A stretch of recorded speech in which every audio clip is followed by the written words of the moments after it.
Olá, que a paz de Jesus esteja com todos vocês. Sejam muito bem-vindos ao nosso novo alvorecer e vamos à palavra de Deus para hoje. Houve uma morte que livrou as pessoas. Hebreus, no capítulo 9, versículo 15. E o tema para hoje, uma morte diferente. Normalmente, no começo de novembro, período de finados, nós lembramos os falecidos, lembramos aquele professor que morreu cedo demais, porque tinha apenas 50 anos. Lembramos o avô que morreu depois de 15 anos acamado, trazendo, como se diz, alívio para a família. Lembramos a criança que morreu antes de nascer, causando uma tristeza que os pais esperançosos ainda não conseguiram superar.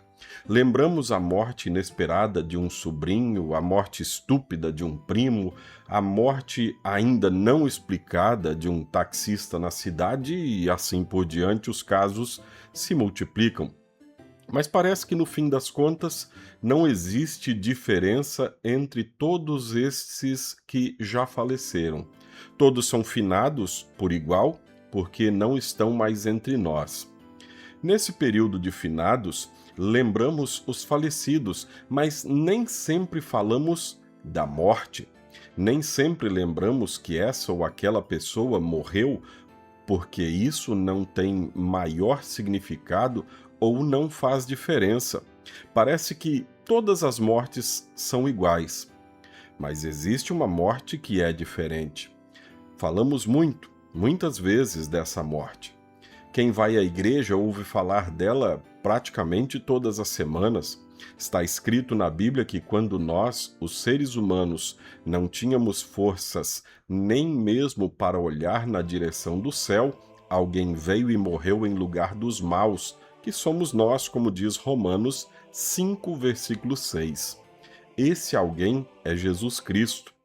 O escritor da carta aos Hebreus, no Novo Testamento, mesmo sem falar diretamente da morte de Jesus, diz uma grande verdade.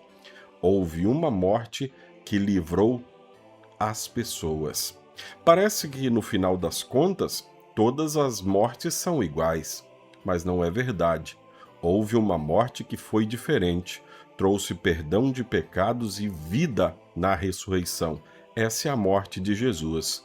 E para aqueles que creem em Jesus, podem até passar por esta morte física, mas passarão desta morte para a vida eterna.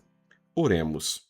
Senhor Deus, nesse tempo que sempre refletimos sobre a morte, lembramos de entes queridos que faleceram, louvamos-te de modo especial pela morte de Jesus em nosso lugar e oramos em nome dele. Amém.